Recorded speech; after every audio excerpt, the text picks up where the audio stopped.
All right. It's Chapo. I'm just going to kick things off right away this week.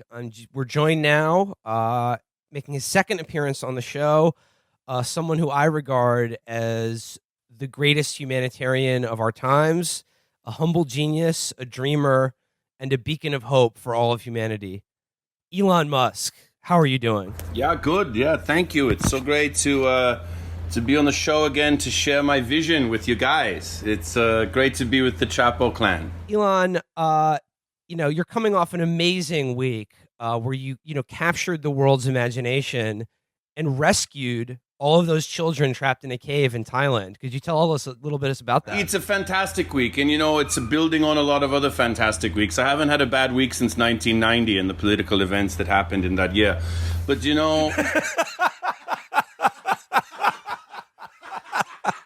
we are, you got to forgive me because I'm here. We're on the ground in Phuket, and we're still working on the operation. What we did together with the royal government of Thailand, getting the 12 soccer boys out of the tunnel, just really the kind of inspiration that I need for my Space Force. And I was very inspired by the work of not only the young boys, but also of, the government of Thailand. We did it together. And SpaceX and Elon Musk could not have done what we did without some of the assistance of those people. So I have to be generous in that sense. Probably the most crucial element of this rescue was the introduction of your personal child-sized submarines. Can you speak a little bit about the development of this technology? We've been working on it for years. Different program through SpaceX. One of our projects, because it takes so long to get to Mars, we were working on deep space pods so that we would be able to have children go between Earth and Mars if they have divorced parents, like on an airline. And they'll be able to travel on their own, you see. And so we were working on that, and we thought, hey, this is a perfect opportunity to, reconfigure an existing project and try to get some headlines. And that's what we did. And it was really fantastic. They're perfect child-sized pods. They work whether the biological organism is alive or not.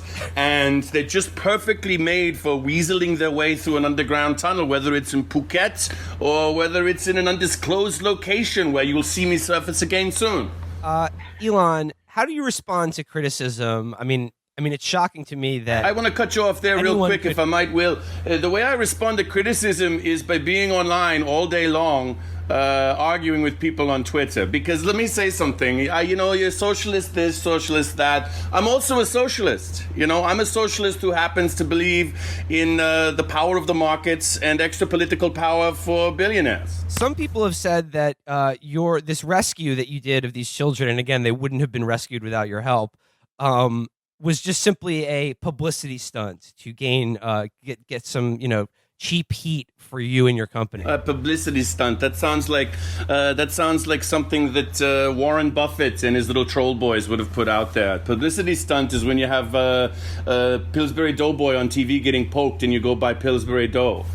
Publicity stunt is electrifying an elephant to prove that your kind of electricity is not the right kind of electricity. Which, by the way, we're going to go on a tour of the United States and Canada in the next couple of years, and we are going to be electrifying some elephants just to prove actually that the Solar City Vision and Tesla battery grid is perfectly operational. So it's going to be a positive exercise in electrifying elephants. No, what we were doing is we're saving children. We're saving children, and we went down there. We were specifically asked by the king of Thailand. He said, Elon, I have no plan. I don't know what to do. And I was communicating with him every day. We were on FaceTime. And I said, you got to do this, and I'm going to get on the ship there. So we have our little submarines. We also are bringing over a little a boring company, large drill.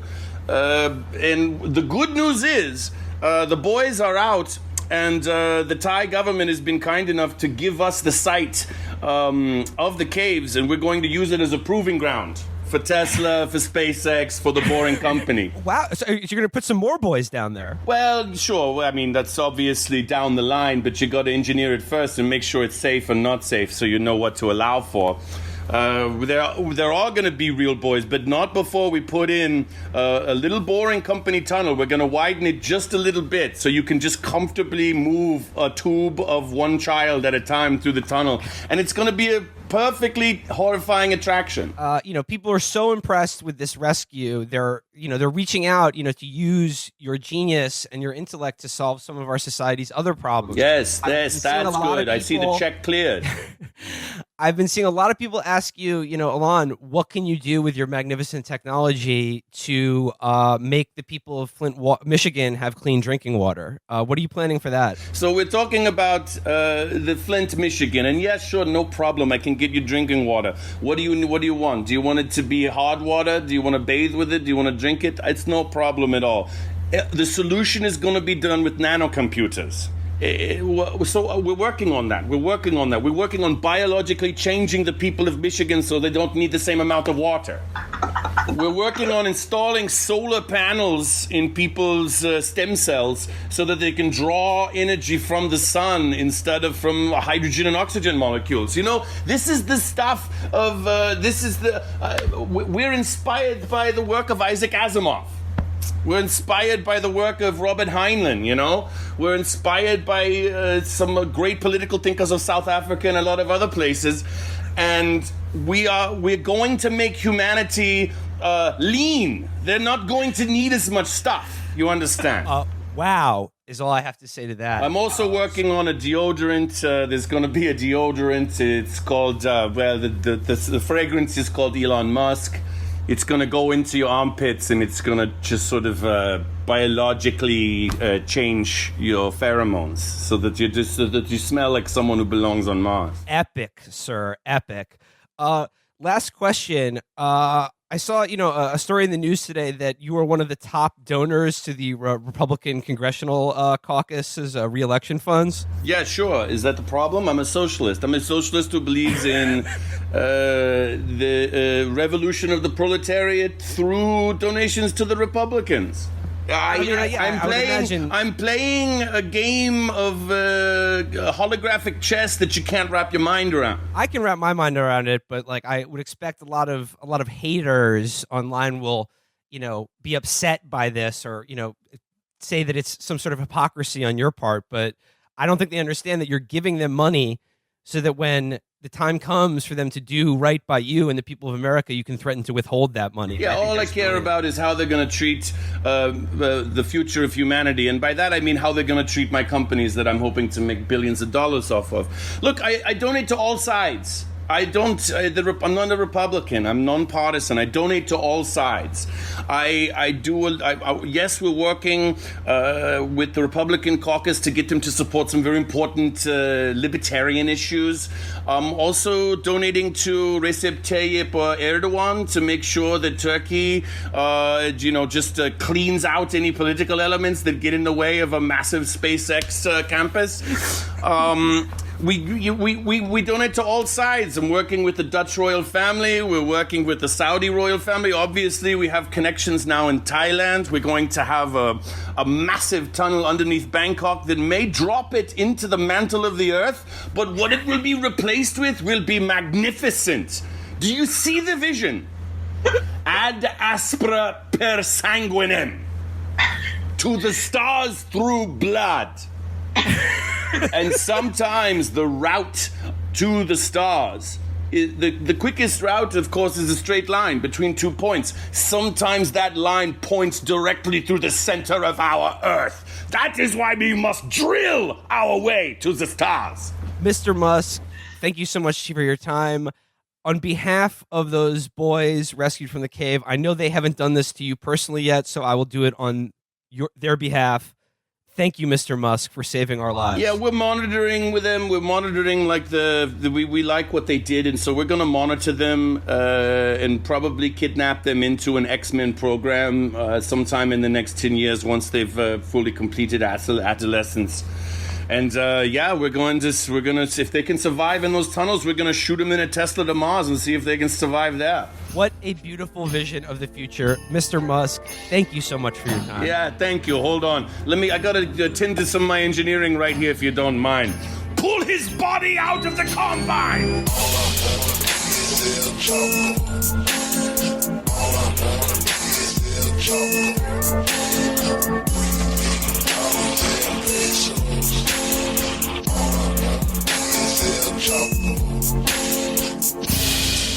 Every 1 out of 20 Trump kids has like the it factor. It's like every generation has a star. This Barron, and then like all these other kids, they're all just gonna do like they're all gonna do QVC ads for like swords made out of 9/11 metal. That sounds awesome. But this one kid, I bet the daughter is like she's gonna be like a cool Twitch streamer. She's probably streaming already. Yeah, she's probably like is in phase, and we just don't know it. Yeah, she's not going to be one of these useless fail children of privilege. She's going to be a Twitch streamer. Twitch streamers are the only self-made people anymore. That's not untrue. Yeah, no, it is. They're the American dream. You know what? That's 100% accurate. And that's also why I'm going to drown myself in a toilet soon. All right, yeah. So again, thanks again to Elon Musk for calling in, and once again, thank you for rescuing all those children. They would have died without you. Real quick, I want to get things started with a story, just very, very quickly, one that's very much in our wheelhouse. I know our fans love it so much when we talk about fast food franchises and defend the various horrifically disgraced spokespeople for said franchises. I can hear the squealing of the hogs from here. Papa John of Papa John's Pizza, unfortunately, has had to step down as head of the company and head pitchman for his pizza franchise because apparently on a conference call with shareholders or something, he said the bad word. Yeah, he said the N-word, the noid. You do not speak that name in the house, Papa. Yeah, that's our word. So just real quick before we get into this week's show, I would just like to... Whenever you're trying to have a good time, some noid has to ruin it. There's a difference between pizza guys and noise. So, yeah, I just want to make a pitch at the very beginning of the show for listeners of the show to buy Papa John's Pizza and then record videos of you throwing it in the trash, setting it on fire. Shooting it like Skeet? Yeah. Throwing it on the roof like Breaking Bad, or just stock up on like a million of those the garlic dip cups, pour it all into one big jug, and then film yourself just pouring it into the gutter or something to protest this censorship. Unjust. He was forced to say it. That's what he said. Well, he said that he was pressured into saying the N-word. Sometimes I deal with that pressure every day from you guys. Every day, you guys are like, "No, just say you're going to be the one who changes that being a fireable event." My favorite thing is that he said it because they were talking about bad PR related to the faces of different franchises, and he was talking about, and I think he probably is still mad that he even had to get demoted for, saying, "Oh, we're losing pizza share because of the damn kneeling black guys," and he goes, "Well, Colonel Sanders said the N-word all the time." Was Colonel Sanders a real person though? Oh yeah, he was. Oh, he's an amazing character. It's not just Norm Macdonald. No, Colonel Sanders is a fascinating figure. He killed a man. I mean, I probably killed a few men. Well, he shot a guy. He killed Wendy. He shot a guy in a dispute over Chicken? the restaurants. Yes, he had a roadside restaurant, and there was a guy who had one like down the road, and they were competitors. What year was this? This is like the 40s or something, and he was messing with his sign, and Colonel Sanders came out and blew him away. I don't believe any of this. The 40s, that's true. The 100% true. 40s were awesome. If you were like a white guy who killed somebody, they'd and be you like, owned a chicken shop, and you could do literally whatever you want. yeah, they'd be like, "All right, we're giving you the toughest sentence we give a white business owner in 1948. You have to hit a rock with a hammer for exactly 3 months. You have to wear this stripy outfit like an asshole." I'm absolutely stunned that they haven't done a dollop about Colonel Sanders yet, because it's a fascinating guy. Well, he was given like an actual military rank in the Kentucky does that. That like Kentucky Colonel is sort of The an Kentucky honorary military? thing that they give you. Yeah, They gave Hunter S. Thompson one of those. They did. There's Johnny Depp is a Kentucky Colonel. Really? And the thing is, he wasn't from Kentucky. He's from Indiana. And he eventually sold his name and the franchise to what became Yum Brands, but they kept him on as like a guy who they would pay him to come and do little presentations at different like openings of the KFC. Here's the real Colonel Sanders, and he's wearing the white suit and he's waving at everybody. But as he got older and he kind of was losing his marbles, he would go into As KFC. opposed to when he shot somebody. Right. Well, no, that was just business. Mm-hmm. he would just wander into Kentucky Fried Chicken restaurants that he didn't own anymore and go in the back and just start like quality and control things, like sticking his hand in the mashed I mean, I do potato. that. That's just like good. Being a good person. And apparently the corporate word was just, if he comes to your store and starts banging around the base in the kitchen, just let him do it. Just let him do it, and then when he leaves, you can clean up. That's when America was great again, when you would just get abused by elders. There was no elder abuse. Yeah. It's a seesaw. How many people had their childhoods marred by going to a KFC and just seeing the senile, potato caked, just filthy Colonel Sanders swearing and dropping racial slurs. You're at your table with your family and you got your bucket and sides or whatever, and he just comes by, licks his finger, and sticks it in the mashed potatoes, sort of swizzles it around. Yep. He was the Frank Caliendo Kenny Rogers. He was. There was Will Sasso, Kenny Rogers. Oh, Jerry Lewis was promoting this movie called The Nut, which is just like one of the higher concept Jerry Lewis movies where it's like, what if a guy was just kooky? And also, I said it was easy to be white and kill somebody back then. It was so easy to make a movie back then because every movie cost $12,000 to make, and you just had to go into whatever producer did the most Quaaludes that day and be like, what if a guy was sort of Jewish but in a wacky way? And that was Jerry Lewis's career. But he was promoting, there was like a tie-in. It was one of the first tie-in promotions, like a KFC and the Nut promotion. And there's this famous sort of infamous poster of Jerry Lewis and the Colonel. And Jerry Lewis is like, whoa, the Nut loves KFC. And Colonel Sanders looks like he wants to take out a fucking flintlock and blow his Jewish brains out. It's one of my favorites. Like, think how fucking pissed off Colonel Sanders was during furious. that. Oh, my God. All right. Well, before we get too far again into fast food franchises and their disgraced pitchmen, let's start the show. And let me introduce our guest for this week. Sitting in is Ashley Feinberg. Hello.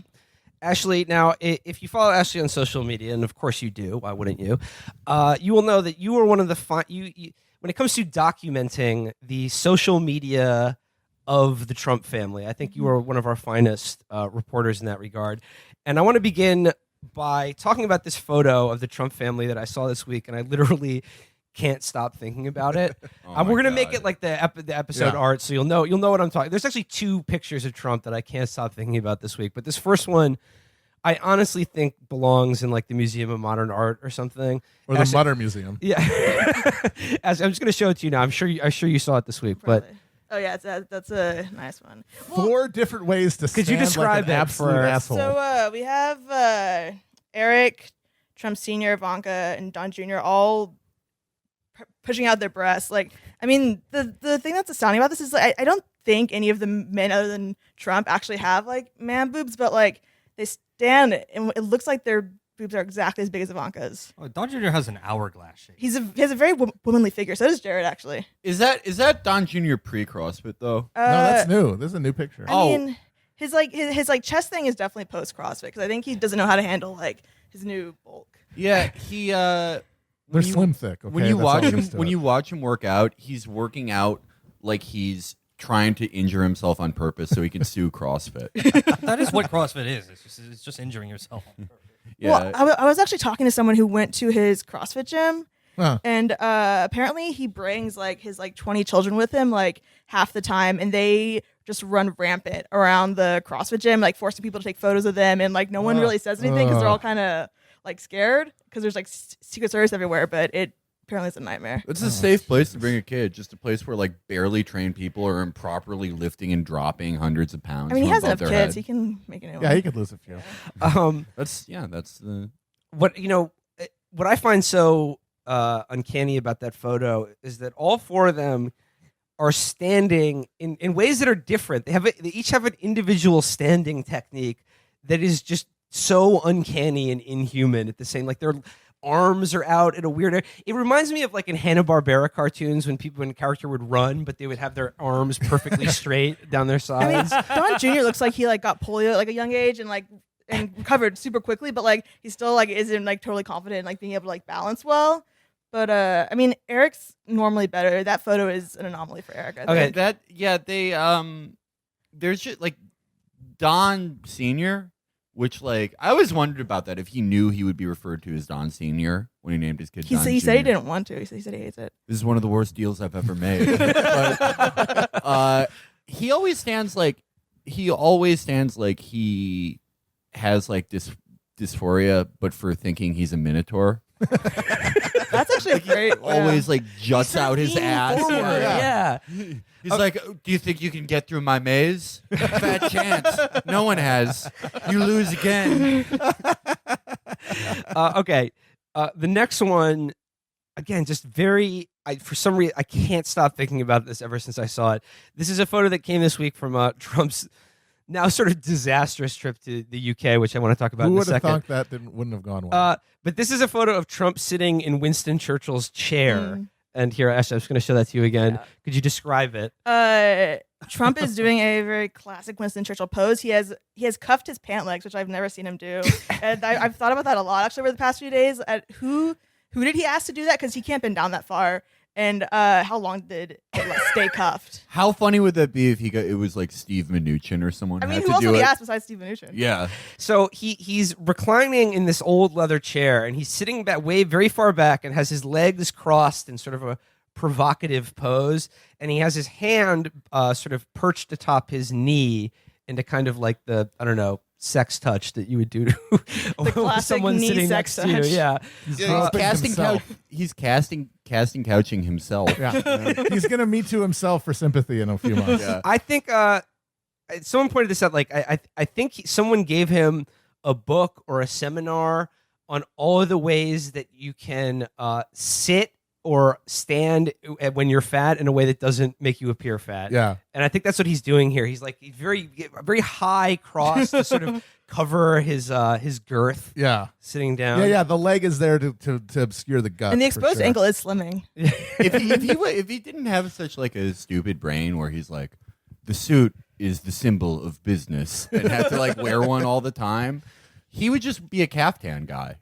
He would. Yeah. He'd be like Homer. Yeah. He would wear a judicial robe. This is terrible. But I was thinking about this the other day, and I was wondering, like, is he ever like when he's playing golf is the only time he's not in a suit? Yeah. And like my brain was like, well, what does he dress like when he's just around the house? And then I started thinking like, well, he has to shower. And then I started thinking about him naked. I think about that all the But then like not getting out of the naked. shower, I just imagine him like going to the shower, closing the door, and then coming out in a suit. Like he dries off and then just puts on a suit. And he's like He ready showers to go. in a suit. Yeah. No, And the just suit imagining his drip hair dries. is sopping wet because it's got to be at least like 10 Oh, inches God. long. Like Yeah. I think about that constantly. Yeah, I think about the sideburn hair. I think about the sideburn hair just lying, like dangling, like these awful, like neon orange payas on the side of his temples. Very I don't think it like it's like low then comes up.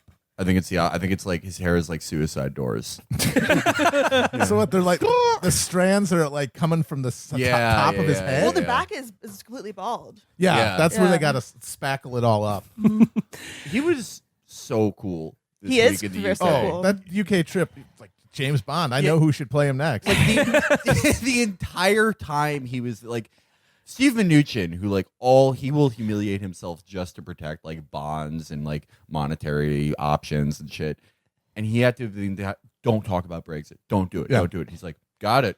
And then the second he gets over there, he's like, Theresa May honestly looks terrible. She wants to put everyone in a burqa. Yeah, she should be wearing one. Anyway, she's screwing up this deal. And Jimmy Savile would be a wonderful PM. Just terrific. Brexit is Brexit, folks. Okay, that's all there is to it. That was his big insight when they asked him about it. My favorite was his meeting the Queen. And I gotta say, Classic Frank Drebin scene from Naked Gun. How genuinely angry and disgusted the Queen of England must be to be Good, around him. fuck her. Is the only good I thing. hope that's the last Yeah. thing she fucking remembers It before must she be- finally dies. She's never gonna die. It must have been really weird for the Queen to meet like a stupid, spoiled rich guy who flew on Jeffrey Epstein's plane. It must be like a totally new experience for her. The Queen of England has probably never met someone so racist. She has met more chomos than Chris Hansen.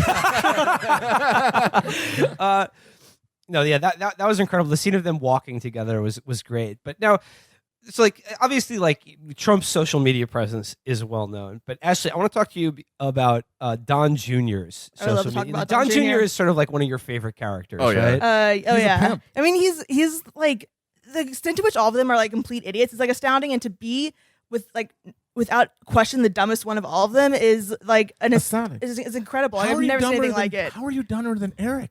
Or Ivanka. Ivanka's like a fucking idiot. Ivanka's an idiot, but like Eric looks like a late Habsburg prince. He's got the jaw. He's got like the weird gums. the huge The butthead gums, face. the butthead face, the constant sort of like he's trying to think of a math problem. Eric- he just looks like a dullard, and yet somehow John Jr. is dumber than him. Because Eric knows enough not to like say shit out loud. Yeah. Yeah, Eric, Eric's mouth looks like one of those 70s desserts where it's like, put chiclets in a thing of Jell-O.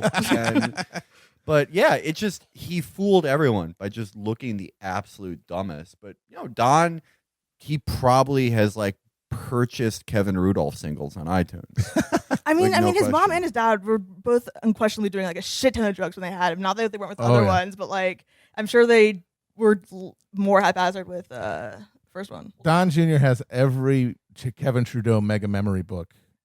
That's his library. It's just every one of those. Don is the kind of dumb guy who thinks he's a smart guy. Oh yeah. He thinks he's a sly business magnate like his father. Well, because he reads Ben Shapiro. And he also emulates his father, and his only real desire that's expressed constantly is for his father's affection, which makes it so funny that he's the one singled out as the one his father Who- hates the most.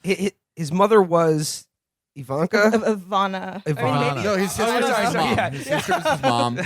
She's my daughter. She's my sister. She's my. I've made a great deal, folks. I reduced redundancies in my family by making my daughter one of the mothers of my children. Another deal of one. Do you remember reading the story? I think it was in Ivana's memoir about how she tried to use Don Jr. Yeah, as like a sort of custody chip and Yeah. sort of going all in to be like, I want 100% full custody of Don Jr. And Trump was like, okay, sure. And then she was like, I don't want to drop that. Don Yeah. sends someone. Don sends call my someone. bluff. Yeah, To take Don Sr. takes someone to take custody of Don Jr., of a child Don Jr., and then after a few hours goes, no, fuck this. Well, she was like, take him, fine. You can have him. And Don was like, oh, fuck that. I don't want him. Well- and send him back in a limo. Don Jr. is interesting because in some respects he is Superman on Krypton, which is to say he's as dumb as his dad, but his dad has a superpower. He has the most amazing personality type on Earth, which is that it's nearly impossible for him to feel embarrassed. Yeah. He looks like shit all the time. He's wearing these his pants look like Zumbas. They're so big on him to hide his weird And body. the zipper's like 2 feet long. Have you ever Yeah, the longest zipper in history. Every day there's a news report that's all of this guy's closest friends say he's the dumbest piece of shit alive, and he's like, "It's made up. He's doing a good job." And there's just everyone sees him look like shit all the time, act like a fucking idiot. He's like, "I'm so good at this. Everyone is jealous of me."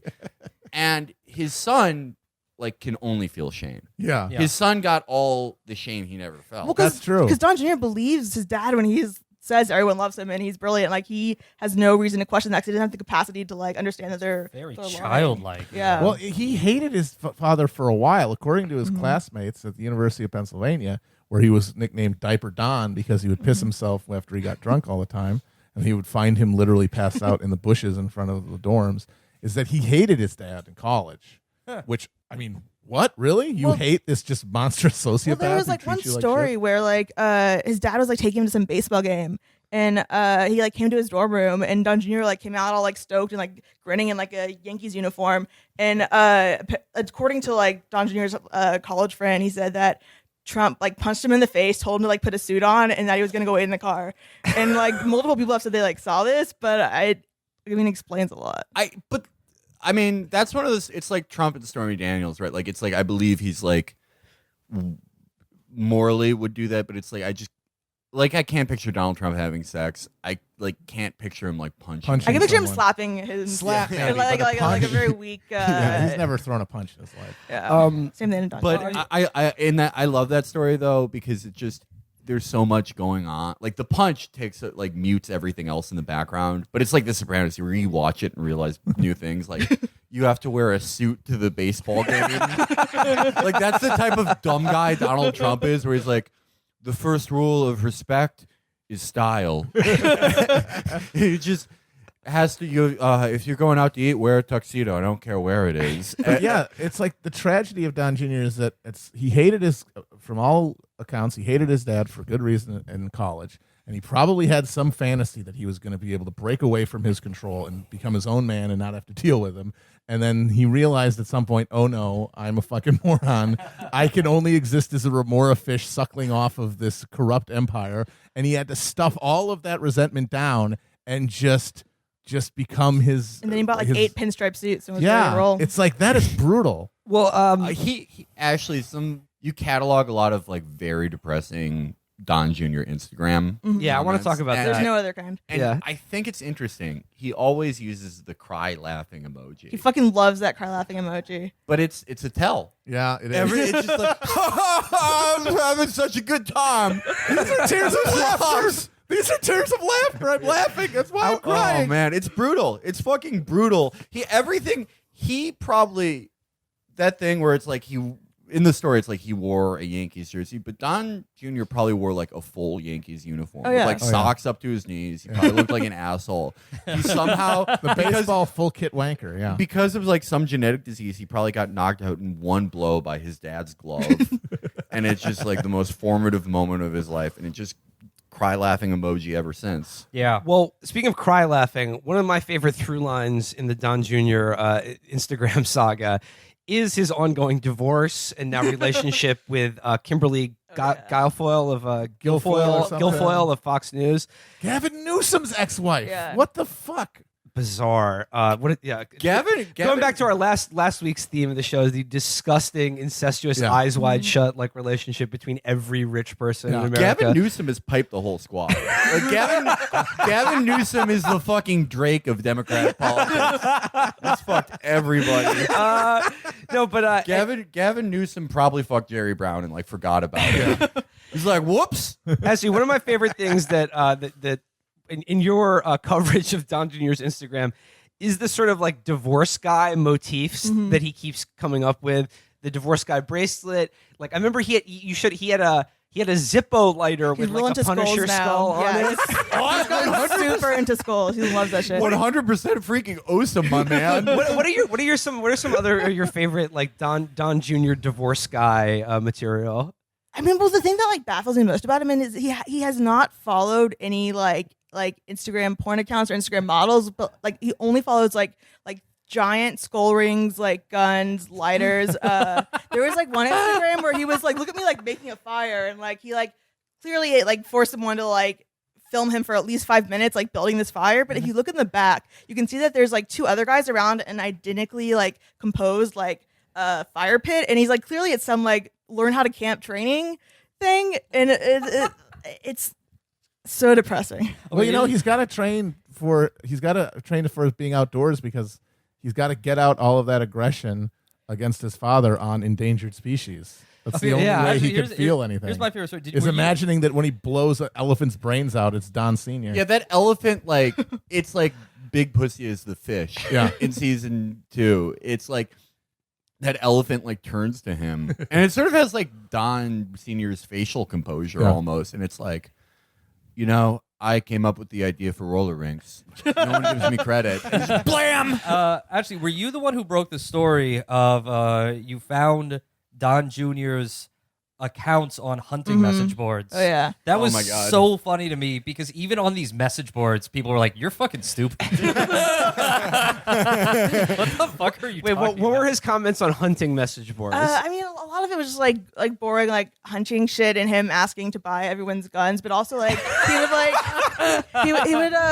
he would post on like people would like post stories about like how this like one kid finally like stuck it to this liberal bully and like punched him in the face, and how kids are getting too fat, and and like just like these like stupid like bullshit stories he like tweets about now. But like back then he was just I guess testing out his material on his hunting buddies. That's great. I like Don Jr.'s Instagram posts where he have like his workouts and stuff, and they'll show his incredibly wet face, and it'll be like hot CrossFit, 120 degrees, like gotta grind hard every morning, shit like that. Which it, like it is, CrossFit is sort of the perfect thing for him because it's like he thinks because it's hard, it's the best. Like just because it's the most difficult and cumbersome, it's the best workout. Yeah. Like it is the top stupid guy workout. Yeah. Well, they It's all like, hate him. Man, I had a great workout today. Shredded both of my ACLs. That's how you know it worked. I have a kidney failure. Like you should. Like yeah, he I was like detached my retinas. he was bragging about working out in like a very hot gym. That's like any actual That's dangerous. professional Don't do that. athlete. Like Jordan Burroughs, famously, he's a American Olympic wrestler, one of the best of this generation, and he famously like changed the way a lot of people cut weight because he's like, no, it's like stupid to like put on sweats and work out in a hot room. Like you're going to kill yourself. Yeah. Just do it gradually. And people are, because wrestlers are all like very hard working, sort of oafish but dedicated guys. Like, oh damn, thanks, dude. But the CrossFit guys are just like 30 years behind, and they're like, I'm going to if it fake almost my kills brain you, it's great. until I Yeah. have brain damage. That is what Yeah. I'm doing. I want to put my head in a microwave. Yeah. I That think I've means already done that. I'm committed to it. So, moving on from the Trump family and TJT. all of their wonderful ways of standing, sitting, and just being. Shuffling around. They're human doings, as we mentioned before. They're, I mean, human. I need evidence, honestly, because they really do often seem to be creatures wearing human skins. Well, they look like they're in physical pain in their bodies. It's like how they're standing. Like Don Jr. looks like his entire body is on fire when he's like sitting or like standing. Like Oh he like my wants God. to like remove his skin from himself. Okay. I mean, that famous picture of him on the log. Yeah. Oh, yeah. Yeah, that It's a one's stump. really It's a good. stump. Let's not change history. Oh yeah, you're right. It looks like he's losing his balance, but like the thing he's trying to balance on is like just the earth. They've all got Hohenzollern bone deficiency. I always think about this. It's our friend Michael, who we've brought up a lot, found the greatest Facebook post he ever found, which is a picture of a guy crying in a car that he posted himself, and it's "Don't let the tears fool you. I'll still knock the fuck out of somebody." And that's so Don Jr. Oh, yeah. That's him. That's his essence. Like, Yeah. don't let the tears fool you. He is that guy. That's his soul. Yeah. Real quick before we move on, speaking of incredibly wet faces, I know you guys also saw the Jonathan Chait Hell yeah. tweet the other day. Of Yes. just like the most close-up shot imaginable. No one of needed to his see just that. glistening. I want to know how many he face. took before he posted the one he posted because there's no way that was his first try. Got to hit those angles, snapping like his Fabo. lashes looked fantastic. He has beautiful eyelashes. Yeah, they they're were very wonderful. plump. I was yeah. very surprised. What Good if for him. what if it was a viral marketing post with like like Maybelline?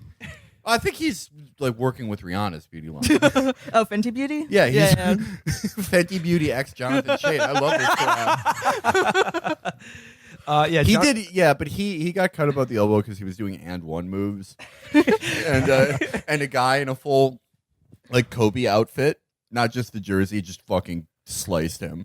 Well, yeah, it looked like a paper cut. Like I didn't like. I thought He was asking if he should go to the emergency. I thought it was room a for joke that. at first. Yeah. Did he ever say what caused it? He's like an elbow. Like, he's saying he was playing hoops. He was said playing outdoor summer hoops. Matt, come on. He said at least 3 times it was a hoops injury. Yeah, sure it was. I think that he was cut by some indecorous discourse. I think that's No, what it he was cut when the guy he was guarding crossed him over and a McDouble fell out of his pants. And he slipped on it and cut his eye. It sort of like douched me out because it reminded me of something I did when I was like younger. Really, anything I make fun of, I've done. But like when I first started training, like when I did jujitsu, I'd like get my nose fucked up a lot, and I would just like loudly complain about it, so like girls would think I was like tough and cool. I'd be like, "Oh, my nose is fucked up again. Want to know how I got that?" Like, no. Do you want to know No, how I I still got this I still nose? like hate how you look and your personality. Well, I actually got it in jujitsu. Just like not even listening, and that's like late in life athlete like milking an injury. I can't really make fun of him because it's like I've been there, man. I mean, I would have respected him so much more if he had not deleted the Bofa tweet. That's true. Like Josh TPM fucking like owned his Angela and Strawberry. tweet. Like and the Chicks of Pussy. I can never completely dislike him now because he has still not deleted that tweet. We were at like this big party Where watching there's the a UFC when the Ashleys. You were the first person I showed. I was like, this is the I was never been more happy in my life until Jonathan Chait tweeted "What is Bofa," but before that, Okay, so moving on to an actual news story from this week. I guess the big thing this week is Trump's Supreme Court pick. Brett Kavanaugh And I want to talk a little bit about this guy. Not so Brett much. Kavanaugh. I don't care about him personally, and like honestly, every time there's a Supreme Court nomination, it's like my least favorite style of news cycle because it's just all so rote and like the same thing happens. And like mainly what I hate about it is that we all have to play that, like, or everyone in the media and the Democrats and the Republicans all play this game of make believe, where like they all pretend that they're considering the nominee and that they always talk about whoever it is as this sort of like they're intellectually voracious and just above everything they just love the law. Yeah. They love the law more than anything. They love debating the law, writing about the law. And it's this like whole kabuki theater where we have to pretend that we don't know exactly, especially if it's like a right-wing guy from the Federalist Society like Brett Kavanaugh. We all have to pretend we don't know exactly why he's being nominated and exactly what he's going to do on the Supreme Court. You know, I will keep an open mind. I will respect precedent, and we'll see what he says. We'll see how he answers my questions during the committee hearing. And I just like it really doesn't matter. I hate it so much, and I'll tell you exactly why it doesn't matter.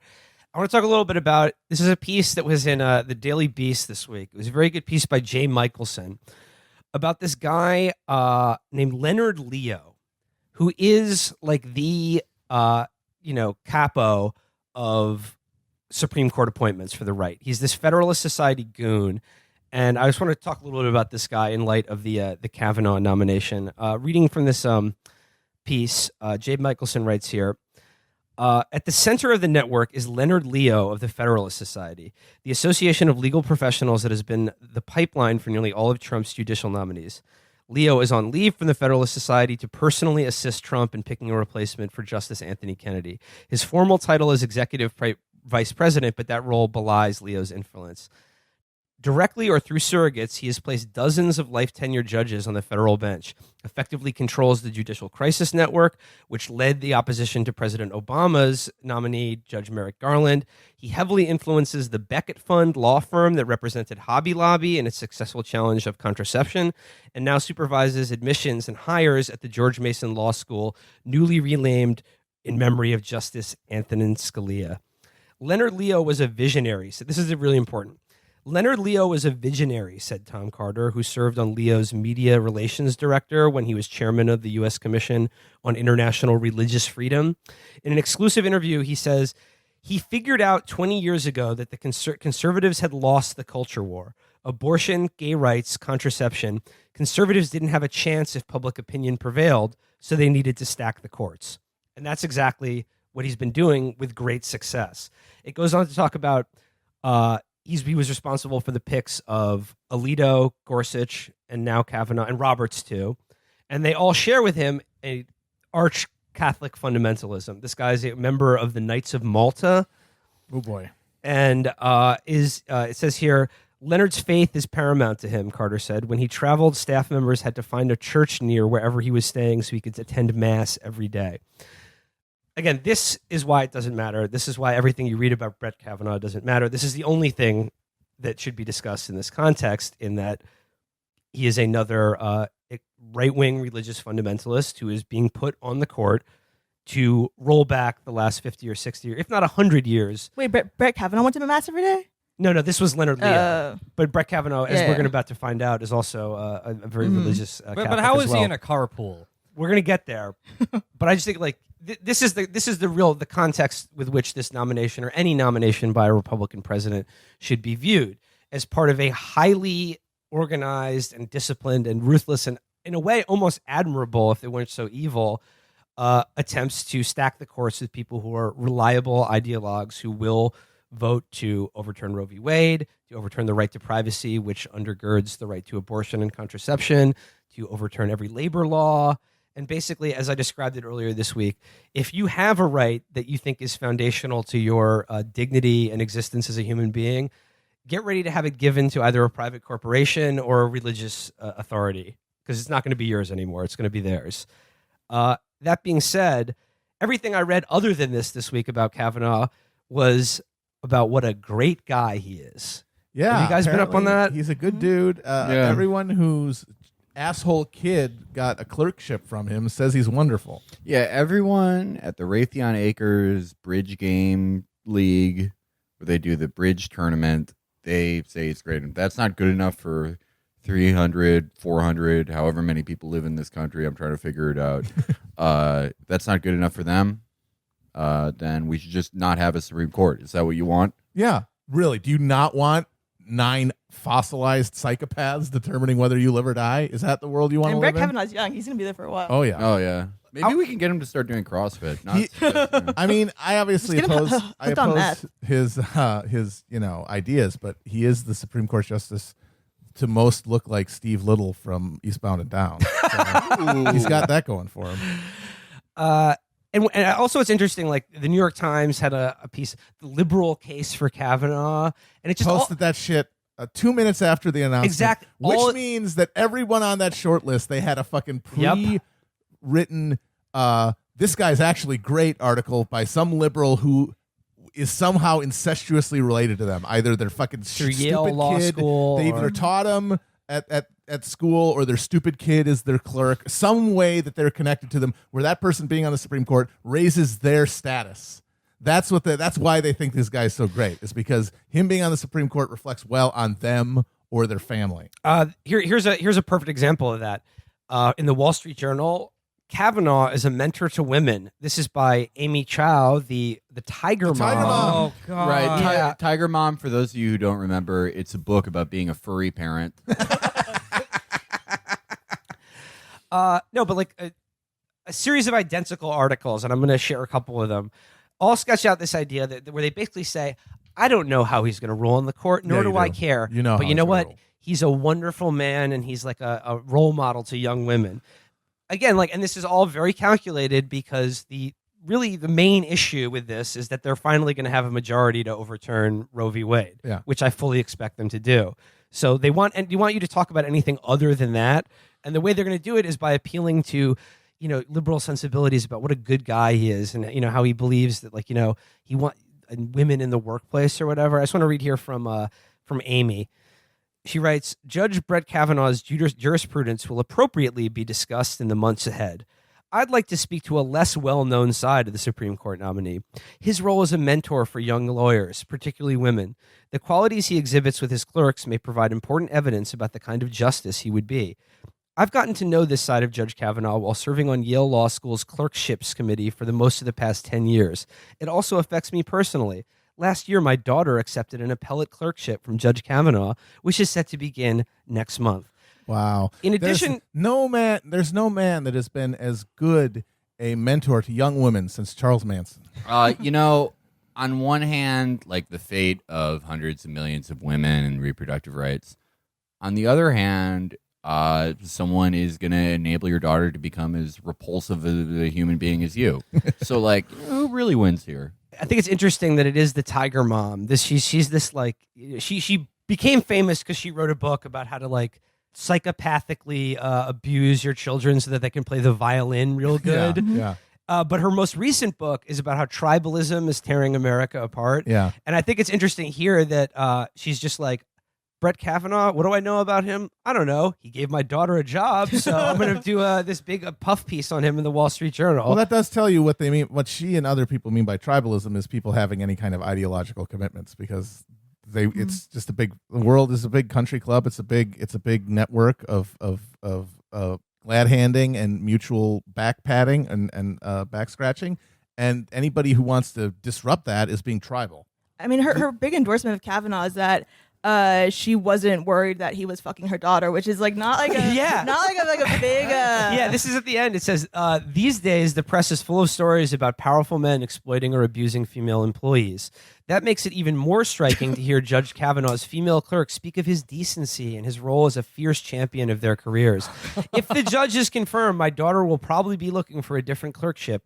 But for my own daughter, there is no judge I would trust more than Brett Kavanaugh to be, in one former clerk's words, a teacher, advocate, and friend.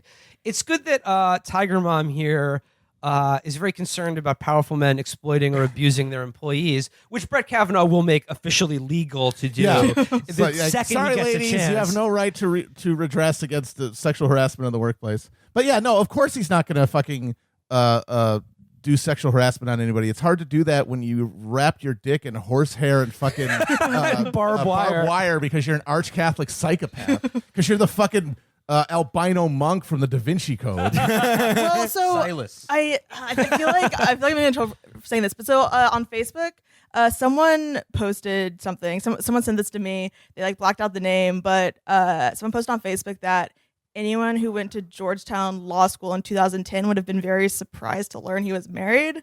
And Really? like I mean that could mean 1 million different things, but like I mean who knows? Maybe it means he played Uno with his friends real late at night. It's like, whoa, buddy, don't you have a Maybe wife people to go fucking home hate to? Uno. It's true. Again, I mean, like, I just go back to that line about the Leonard Leo guy and this like incredibly well-funded by dark money, like right-wing groups that are just like plotting to. They understand that they are a moral minority that wishes to exercise a veto power over everyone else in this country. They know they can't win politically, so they love the Supreme Court because it's a lifetime tenure with which they can, like their claw-like hold over, law and authority in this country. And that's largely why the Supreme Court should be abolished. But just keep that in mind. These people understand they're a moral minority, but they have no problem lording undemocratic power over the rest of the country. Next article. This is the worst one. This was in the Washington Post, and it's almost identical to the one that appeared in the Wall Street Journal. I don't know Kavanaugh the judge, but Kavanaugh the carpool dad is one great guy. Yes, give it to me. I am so sick of hearing about these people's fucking lives. No, it's important because as part of the job of the most, because they say that the most junior Supreme Court justice, he has to close the door And pick up everybody's children. and get coffee and pick up everyone in America's kids. So I need to know how he is as a carpool dad. This is by Julie O'Brien in the Washington Post, and the article begins with like a little just lets you know Julie O'Brien lives in Chevy Chase. If you don't know, Chevy Chase, Maryland is probably one of the most evil zip codes of this country. It's where literally all of the neocon Iraq war architects live on like the same block. And it's also where Chevy Chase is from. If like I had to pick any place in America that has a Yellow King ceremony, it's Chevy Chase. There is just such a dark energy if you go there. Yeah, everybody lives there in their fucking closet. They've got an unexplained black robe. Well, Kavanaugh will have an explanation for his. Okay, so Damn! I wore the ceremony robe to work again. How embarrassing! Okay, so Julie O'Brien begins here. Much has been written about Brett Kavanaugh as President Trump nominee for the Supreme Court. But at that point, nothing happened. That's the exact same fucking lead. Why do you even? Why do they do it? Where's it for? It's not even No, but true. again, like Who is it for? Suckers. No, I don't think it's a stretch to think that like these people are just given like forms by this weird Leonard Leo. I mean, those like are bad vibes. Like in today's society. Webster's defined justice as. I don't even think it's that. I just don't think these people like try that hard. I think it's like for them, it's ridiculous to think that like anyone would not like the guy from their carpool or who gave their friend a job. So they're like, well, there are many judges in America. I mean, all they need is like a public endorsement of this future Supreme Court justice to have his ear, like when he becomes a justice. So she writes, much has been written about, but the discussion has focused on his record as a federal judge and in his legal career. Gee, I wonder why. Yeah, I'd like to talk about him as Coach K. Like the one at Duke University, this Coach K is also a mentor to student athletes who love basketball. And is a repellent shitness scumbag like Coach K. But his players are 6th grade girls. Cool. Brett's older daughter and mine have been classmates at Blessed Sacrament School, a small Catholic school in the district, for the past 7 years. On evenings and weekends, you're likely to find Brett at a local gym or athletic field, encouraging his players or watching games with his daughters and their friends. He coaches not one but 2 girls' basketball teams. Who gives a shit? His positive attitude. Are they winning though? Are they good teams? Yeah, what's the record? His positive attitude and calm demeanor make the game fun and allow each player to shine. So? The results have been good. This here past we go. season, he led the Blessed Sacrament School's 6th grade girls team to an undefeated season I'm looking into that. and a citywide championship in the local Catholic Youth League. To the parents with players on the squad, it's no surprise that the team photograph with the trophy is displayed prominently in his chambers, right next to a photo of him shaking hands and grinning with like Pinochet or Father Maciel, or the Opus Dei founder who had like 6 kids that he molested. Yeah. I gotta say, it's not really germane to this article or Kavanaugh himself, but like, can the Catholics fucking calm down with what they name their schools? Every fucking school, this is bloody nail sacrament. I mean, that's the only good part of Catholicism. Like, that's everything. That's metal, man. Yeah, Come on. it rules. I think they need to cool it. What? Wow, you prefer, It's too You violent for like your- the Protestant names that are like friendly hands. Yeah, exactly. That's awesome. You don't want to go into school and have a positive attitude. Yeah, it's like Heavenly Gate LLC, a religious corporation. It's just like, yeah, of course your kids are gonna grow up to be like ambitious judicial freaks if like it's like eternal bloody destiny lower school. Like, come on, man. Brett's contribution to our school's community extends beyond the sidelines. He and his wife, Ashley, support their 2 daughters and other That's children. Wow. I should disclose that. Whoops. They support their children at countless school and church functions throughout the year. I bet you could count them. In the summer, Brett is the carpool dad, often shuttling students to and from practices, games, and activities. Wait, how many activities are there during the summer? Doesn't this guy fucking judge? I didn't realize Jesus this was Christ. like a Get back to work, you non-school fucking year thing. asshole. Yeah, you're not a chauffeur. You're like competitive stations of the cross. It's called Lyft. It's also like, I like how this is like a reason why he'd be a good judge is like he helps his daughters fucking do whatever. You know, he he's knows like how to there- drive. He fucking raises his kids. Can I can I get a little spicy here? I think all the stuff about that he coaches 2 6th grade girls basketball teams. I think this is all coded message. This is all like code to the people who are like in the sect. They're like, what they're saying is, folks, he's really dedicated to disciplining and policing the bodies of young women. He loves I'm to sorry. tell them what to do. I gotta say, I don't think if you're an adult man, you should be coaching 6th grade girls teams. Yeah, weird. Catholics can't coach basketball teams anyway because they can't tell the girls to run suicide. You go. Brett is a steady presence at his daughter's events, even if it means racing across town just to catch the last 15 minutes of a game or program. 15 minutes isn't enough to. That does not count and is a mark for Brett. No, that's a half-assed. Here he goes. Brett's friendship and mentorship have touched my family in an especially personal way. A few years ago, my husband died. One of the many Owned. difficult aspects of one of the many one of the many difficult aspects of that loss was that my daughter had no one to accompany her to the school's annual father-daughter dance. That first year and every year since my husband's passing, Brett has stepped forward to take my daughter to the dance alongside his own. So he's taking someone else's daughter to the father-daughter. Brett gave my daughter her first chastity belt. My dad died, and I can just say that the last thing I would ever want is for literally anyone else to take me to one of those father-daughter dances, and I would feel way too uncomfortable to say no. So it seems like a cruel thing to do more than anything. I mean, my dad died when I was 21, and Brett Kavanaugh still took me to the dance. It's kind of weird. I was like, I'm not even a girl, dude. I'm There's way no too old dance. for this. Also, I mean, it was heartwarming when to see them, step out on the dance floor that first time for that special dance to the song from Eyes Wide Shut that they play. That's the backwards chanting during the sex ritual. That's only endearing if he goes to the dance wearing his judicial robes, holding a gavel, and he says things like "motion for punch." oh Wait, are there? Did that say there were father-daughter dances every year? Yeah.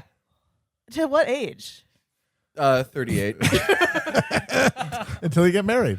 Schools are fucked up. Until you get married. Yeah. It's so that's like Catholics have to relocate. I'm now becoming a Zionist for Catholics because it's like I was against them at the start of the segment, but now I realize they've been infected by Protestantism. Oh, This it's is true. Protestant junk. No, it's They true. need to get out of America. Absolutely. This doesn't happen in the Vatican because it's in Italy and they don't acknowledge their daughters.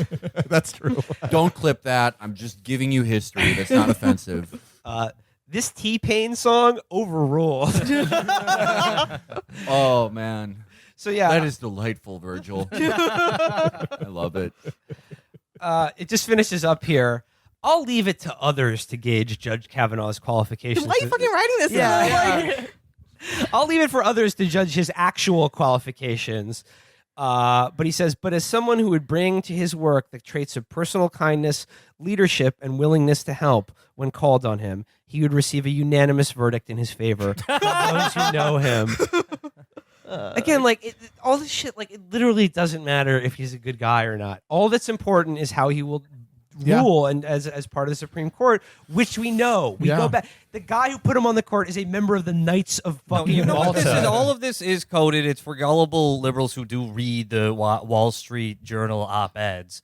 And to tell them, look, there's no way he's going to overturn Roe v. Wade. He coaches a girls' basketball team. Yeah, no, that is the all of these are geared towards professional liberals. And you're right, it is obviously coordinated. They're there to soften opposition among liberals, among people who already have soft enough heads to begin with, and they just soften them a little more because there's nothing they like more than to imagine their leaders as regular people and evaluate them as such, and just not think of them in terms of just these replaceable cogs in a political machine that is determined by the interests of the parties, but as free individuals who rule and vote based on their inner character. Mm-hmm. And if you can just divine that, then you'll know how they're going to rule and how they're going to vote. No, we know how they're going to vote because we know how Opus Dei feels about women, sexual and religious minorities, the 20th century, Vatican II, labor control, they're all Lochner era psychos. And if it is not overturned, Roe v. Wade, he'll run out of girls to coach. One of those memes that's like aborted basketball player. She could have given you 20 points a game. I could have won the league in championships. I could have led the league in assists against Blessed Virgin summer day camp. Yeah, I mean, again, we say it all the time. But this is why, Donald Trump's such a good president. Because there are literally no stories of him being nice to his kids or anyone, and he just won on his own merits. Imagine someone trying to write a story like this about Donald Trump. There's a lot of stories of him being super nice to Ivanka. Oh, yeah, that's true. Yeah. Well, you mentioned. I had a really bad one. I'm not even going to say it. Say it. Donald Trump is such a dedicated father. He started a homeschool wrestling league with Ivanka. Yeah, no, you're cutting that, dude. You're fucking cutting that shit. You're on camera. It's not. Oh, whoops. Damn, don't clip that. I fucked up. Damn. They always have a way to trick you.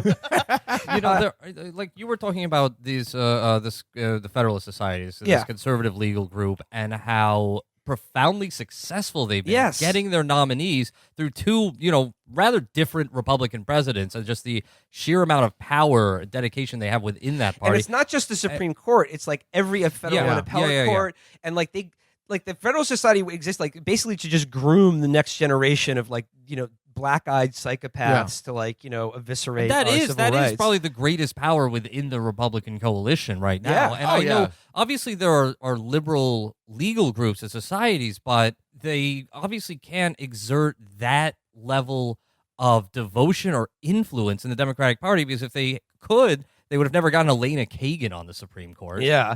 Sotomayor, sure, but here's the other thing, I have to say I almost admire it despite how evil it is the fact that they're not afraid at all of the fact that, like I said, that they're a moral minority that wishes to use power to inflict their vision of the world on everyone else. I got to say, that's kind of the point of politics at a certain level. Yeah. So you kind of have to admire them if they weren't also evil and should be, like I said, having $1 zillion to do it really helps. In the Daily Beast article, it does it by the end of it. It's a very good article. I recommend you read the whole thing.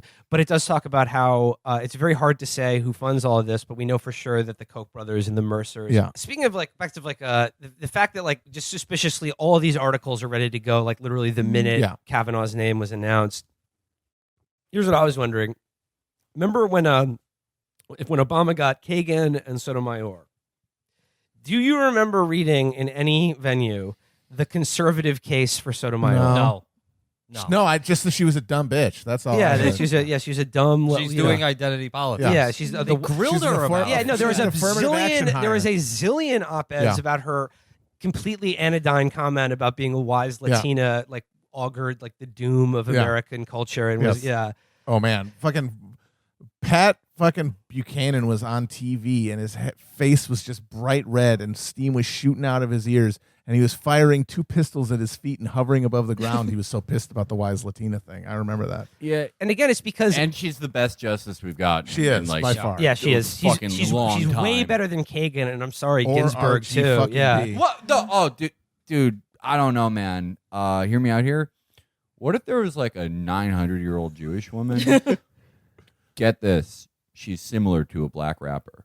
No, how Wait a minute, what? how would she No, be? you similar? take how- her that doesn't make initials. sense. You take her initials. Okay. All right. You got it? You got it? No, it's RBG. RBG. Yeah. Yeah. RBG. Yeah. Okay, Yeah. who does that sound like? I don't Arby's? know. Big Lurch. Big. That's a deep cut. Yeah. I was gonna say Chief Justice Keefe, but Ooh, there we go. Oh, gee, that's a rose emoji display name. Jake Politics like retweeted fucking Chief Justice Keefe's post, quote tweeting Washington Post Malone. Oh fuck! Oh, I got so many of this. I have so many of these. Oh man, here's another example. Like the reason you didn't read any of those articles that were like, I've been in the Federalist Society my whole life. I've dedicated my life literally to turning back all social progress made over the last 100 years. But here's why Sotomayor is such a good person. Yeah. She should at least be considered. You didn't read those articles because those people aren't fucking stupid. Yeah. And they're very successful at getting what they want, unlike their opponents. And Merrick Garland was nominated. He's a milquetoast, beige ass, fucking room temperature milk ass motherfucker, center right motherfucker, white dude. But they nominated him because they thought, well, they won't object to him, and they'll give him the same sort of benefit of the doubt that these people do about Kavanaugh. They'll be like, well, Merrick Garland is he's on the same circuit as Kavanaugh. He's been there 9 years longer, and they would think like, the conservative case for giving Garland because We've talked about this. Like the idea was he's an amazing fucking softball coach or whatever the fuck. No, like the idea was with Garland was like, we're going to nominate a guy so moderate that they'll really look foolish if they try to stop it. Yeah. You know, like they'll look crazy. They'll look real bad. They'll look so extreme. Like they didn't win an election like 2 years before by being like, we're gonna turn Iowa into Rhodesia. Everyone didn't know they were nuts, and they benefited from gerrymandering and this dark money network. You can't if they had been explicitly running on since 2010, we're absolutely out of our minds. Yeah. I mean, the one thing that would have been a good move someone said this on Twitter, I forgot who, was that if they had nominated Trump's sister, because she's a judge and she's actually a liberal judge, they couldn't have said no to that really, because that would piss Trump off. Well, that is true. Man. It would have pissed him off. That's true. But also, it would have very much. I mean, because they had a game plan, and they were very well funded, and they had all of the cards in denying Garland the seat. There was nothing anyone could really do about it. Once they decided that they were going to ignore those norms, and then there was really nothing to be done. I mean, really, the criticism of Obama and those guys is really just that they nominated Garland in the first place, someone who no one on earth could get excited for, and then just kind of didn't point it out because they assumed they were going to win. They didn't think it was going to matter. They're thinking Hillary will get in, and then she'll put Garland up through. again, and which it doesn't still really sucks. matter. Yeah. And I remember a few months even after the nomination, when it was clear that Grassley and McConnell would refuse to hold hearings, that the demand wasn't approve Garland for the Supreme Court. The demand was just hold the hearings. Yeah. And Garland would go around Capitol Hill and They do wouldn't need photo him. ops with Democratic senators and just smiling, grinning, and their legs crossed, talking to each other and thinking, when this goes on the front page of the Washington Post, McConnell will look so bad, Yeah. sir. People have made this point with Mitch McConnell. There's no real Democratic equivalent to Mitch McConnell, whose entire thing is hate me all you fucking want. Good luck. My voters aren't going to vote me out. Yeah. Reed was a little like that. Reed was Reed is the kind of closest like thing. that. Yeah. But just from a more. if there was someone who was Mr. like, Senator, I didn't comp you at the Tangiers.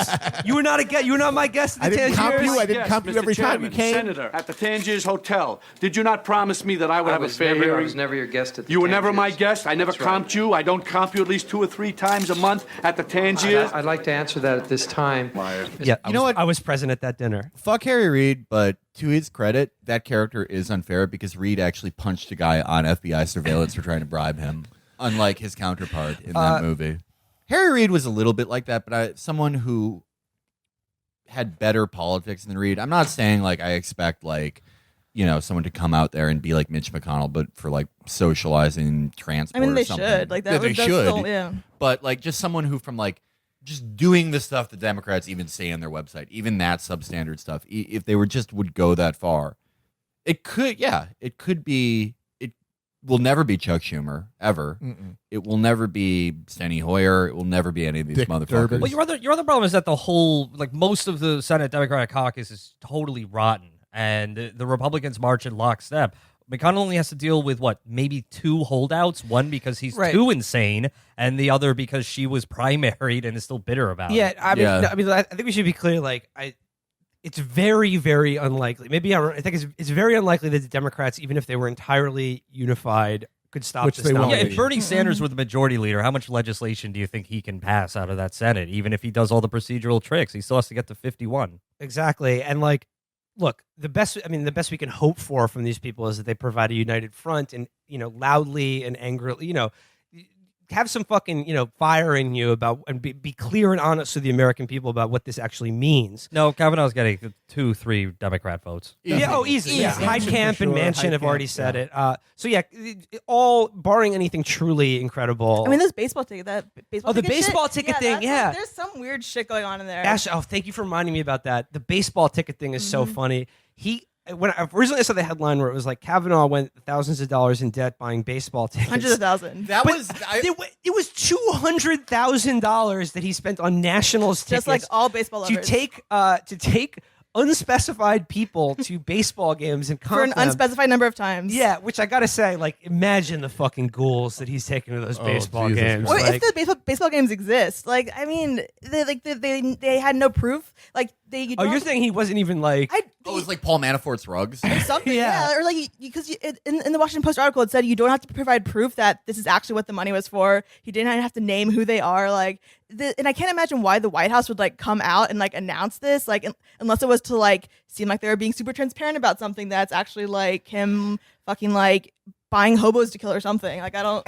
Wait, no, he went to these games, these hundreds of games, or he just bought the tickets for someone? He bought like ticket. Apparently, like it's like ticket packages. So like you can take. And then you he was and 14, super in debt, and then all got 14 paid of off your. real fast. He took the whole basketball team to every single Nationals games, and then you know what beer costs at baseball games. Come on, it adds up. $100,000. Yes, I mean, if it- $250,000. There's like no way this isn't just some like fucking nefarious thing where he's like it's like some complicated Byzantine scheme where like the CEO of Merck pays him for like a ruling where it's okay for Propecia to kill the firstborn of your kid. It was in the Bible. It's fine. Yeah, exactly. But that was the one story. If he just was going into debt because he loved going to baseball games, like $200,000 of debt, that would be. I don't care about any of the carpool shit, but like that's cool. Like that would be like, all right, confirm this guy. That's a He's man who fucking knows cool. what he likes. Yeah. Yeah, I mean, just so he's probably going to be on the Supreme Court, and the baseball tickets thing would be a good example of how a competent opposition party could potentially make a big deal out of. Like, imagine if Sotomayor had Yeah, right. $250,000 in weird debts. But so the thing is, he's probably going to be on the Supreme Court. As I've outlined, I think we know how he's going to rule. Oh, yeah. And if it's women's rights, civil rights, Workers' labor rights, rights, yep. any environmental protection of any kind, Right there to probably work won't country. be even a single square mile of land in this country that won't be opened up to like the oil and natural gas or Yep. mining industries. If your job poisons you knowingly, you will probably not have any legal remit to sue them. You know what? Minimum wage. Minimum wage will maybe probably that'll be go away. gone. Death penalty for striking. Yeah. No, yeah. I mean, labor laws already got fucked by this court, but it's going to get way worse. So I want to close out by saying, like, we know where this is going. We know what's going to happen. I think it's intolerable. I think the Democrats should absolutely start laying the groundwork now to, as we've talked about, packing the court, if not Absolutely. abolishing it outright. Yeah, I mean that's the dream, but that's harder. the- to yeah, do. I mean, the constitutional amendment. the pragmatic position at this point is pack the court. Yes, Yeah, that's pack the the court, pragmatic middle pack the position. court. Exactly. The ideal position- Put 8 in. 8.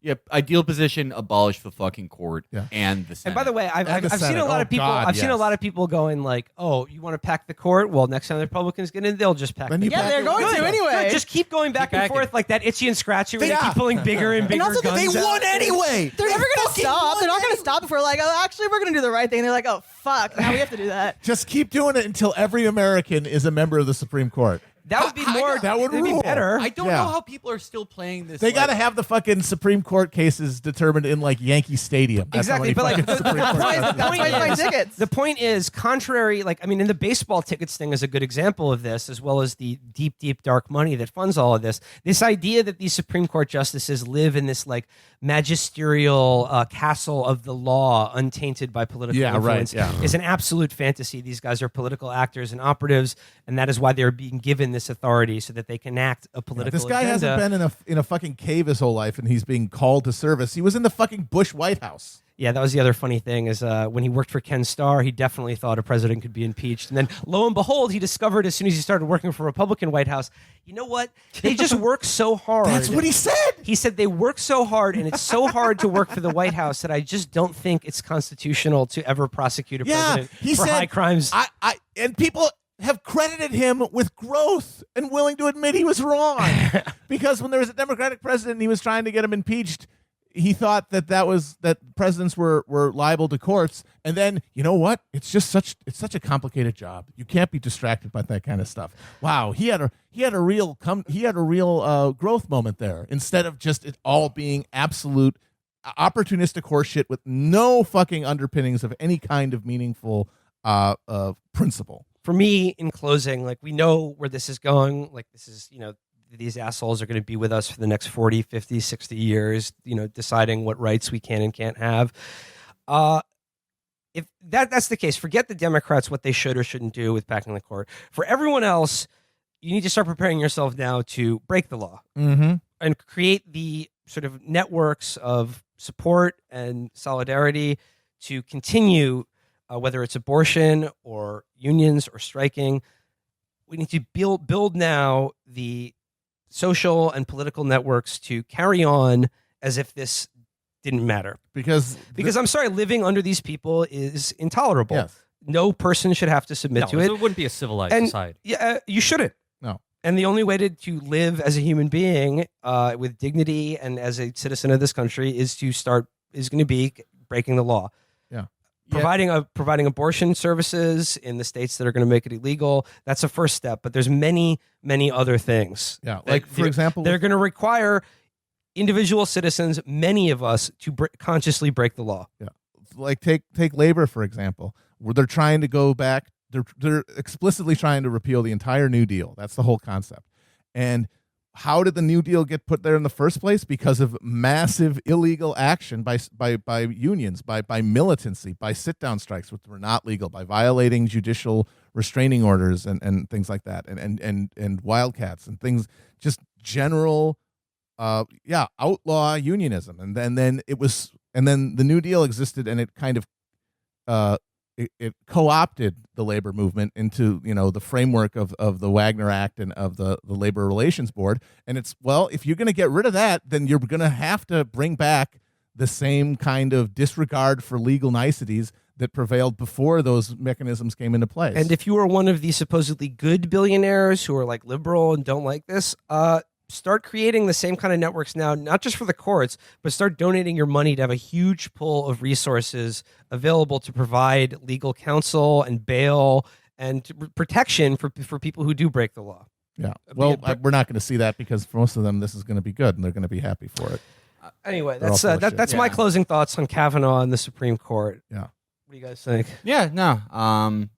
For the definite immediate future, Democrats are still going to think this is a sparring match and that they can only hit as hard as they want to be hit, while they repeatedly get knocked out by a 73-year-old man with wimp bone as if they were his own son. And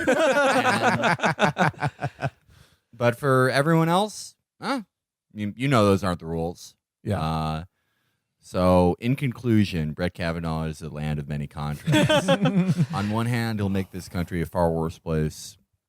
On the other hand, he helped like 30 girls all named Mackenzie at bloody Dunk. sacrament, eternal life. No, they're not dunking. Brett Kavanaugh probably makes them all like dress up like Larry Bird. Oh Like, yeah, do their hair no, like no, Larry they do Bird. the fundamental drills. They do bounce layups passes. only, Yeah. bounce passes, chest passes. Yeah, Brett, who are your favorite basketball players? Larry Bird, John Stockton, Kevin McHale, Bob Cousy, Tony George Kukoc. Gervin. He's like, I don't want any dribbling on this team. Passes, chest passes, bounce passes only. Yeah, Brett Kavanaugh, like his warm, like all the other coaches are doing like suicides and plyometrics, and he's just having them like throw medicine balls at each other. It's like, this is a good old fashioned workout before they ruin the game. Who's they, Brett? Secular society. Protestants. Yeah, Protestants.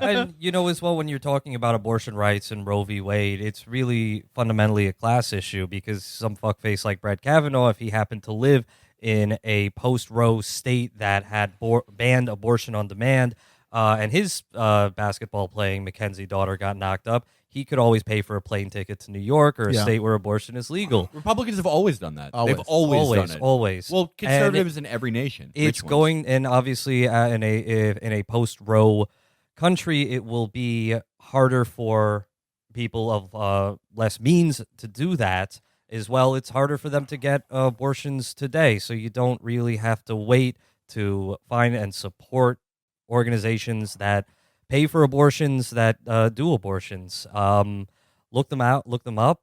We've mentioned a few on the show in the past. Go and post the receipts whenever you encounter someone like Deplorable Debbie or Big Fat Piece of Shit Al on MAGA Twitter. Smelly hillbilly. Earl. Donate it in their name, and then tell them to buy the book. There are parts of Texas where there is not an abortion provider within 600 miles, which makes it essentially de facto illegal for anybody who doesn't have the money to be able to travel that far. So, yeah, that about sums it up for this week. Ashley Feinberg, thank you so much for joining us. Thank you. Thank you, It Ashley. was a blast. Please keep us all posted on the antics of the Trump family. Those wacky kids. Yeah. What are they going to get into next? Oh, I can't wait till they all spend the night at a museum. The Holocaust Museum. All right. Good night, everybody.